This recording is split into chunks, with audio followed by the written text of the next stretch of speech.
Here I've connected two wires. We've got the spark plug wire sensor here. And then over here, we're connected to the front spark plug secondary ignition. So we're going to pull a waveform on that. We're going to get the bike started and we're going to take a look and see what that waveform looks like.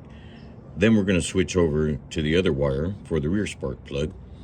We'll also move the sensor over to the rear spark plug wire and we'll get a reading on that, and then we're going to compare the two and see how it's looking. So what we're looking at here is the waveform that we just got from running the motorcycle, and we're going to analyze it. So what I want to do is I'm going to zoom in right here to these waveforms.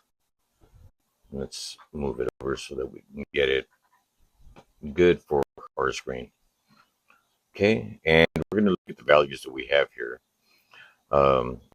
See this line here where the plus sign is. You can see it says 14.6 volts. And up at the top, we're at 186.8 volts. So we have the primary side at this point here, right where the cursor is, right underneath it, is when the circuit is closed on the primary. The ECU is connecting the primary to ground. And that's going to energize the primary coil. And it's going to do that for about 1.75 microseconds. Okay, and we can see that here. It's really, really quick. Now, when it does close the circuit, it drops the value down to 0 while it's charging the coil. And once it reaches a correct value, it's going to go ahead and open the circuit, and that opening is going to cause the magnetic field to collapse, and it's going to give us a spike in voltage. Now that spike in voltage we could see here up at the very top goes to 186 volts. So that's quite a bit, thanks to the spike that we get. Thanks to the collapse of the magnetic field. As a result, the secondary gets the spark. Once that starts to fall down here, and here is where we get our spark that goes over to the secondary coil and shoots out to the spark plug. Now, if we look at the values here in the red, we go from 5.44 volts up to 848 volts for the spark plug. It should be a little higher, but these are old spark plugs. I'm going to change them out. But we could see a total jump of 843 volts. Going from the primary, where the magnetic field is created for primary coil, closing the circuit, opening the circuit, creates the magnetic field to collapse and give us a spike, and it transfers over into the secondary coil, which is what we see here on this one. So this is pretty interesting what we get just by setting this up and running it for a short amount of time. We can see the health. Now, this is just this one image. If we wanted to, we could go back in images. If you look up at the top here, again, where my cursor is a plus, you'll see waveform 6464. That's just the last one that showed up. And if we wanted to, we could go back and see other waveforms, and we could see the difference here. Now, you see that this one is skyrocketing, so let's drop that down so that we can try to get that image in there. Okay, and we'll do a quick check on that, and we can see that now we're at 1.939 kilovolts, or almost 2,000 volts going into that spark. Now, this is a wasted spark ignition system. So when both cylinders are at top dead center, one is in the compression and one is in the exhaust.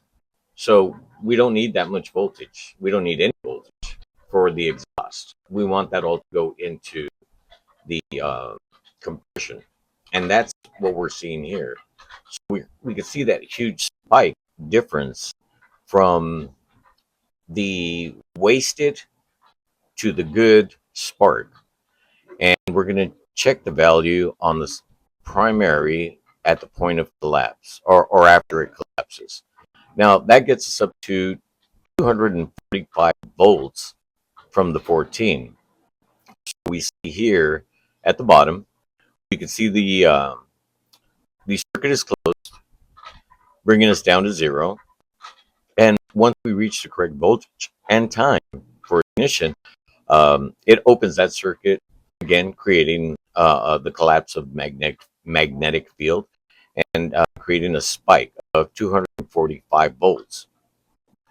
Um, Now, looking at the secondary, that spike, the 240 volts, is transferred to the secondary coil, which multiplies that 245 volts all the way up to 2,000, almost the same value, uh,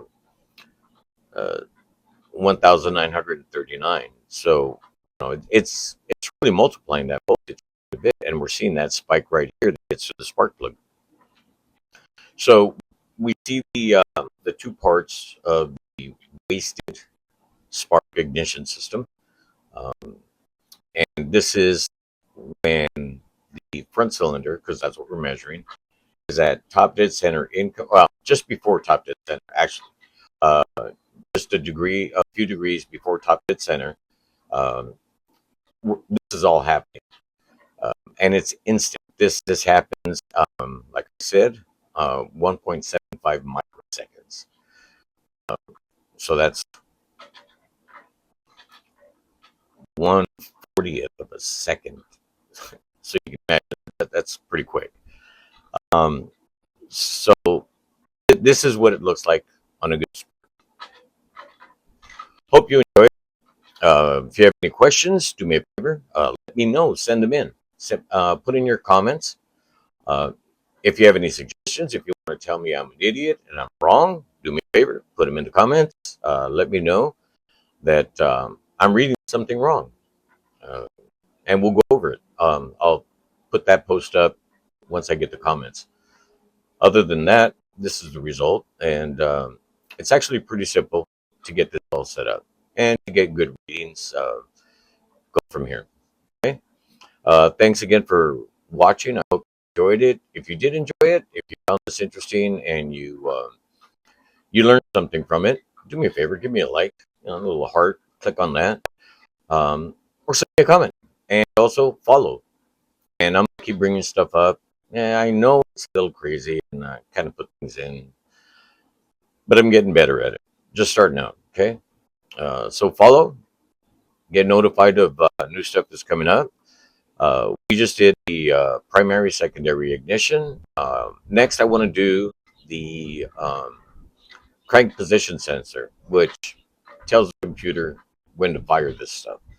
So that's going to be a big help. So I'll go over that, and hope you enjoy that as well. Okay, guess that's coming up next. But who knows? All right, you good people.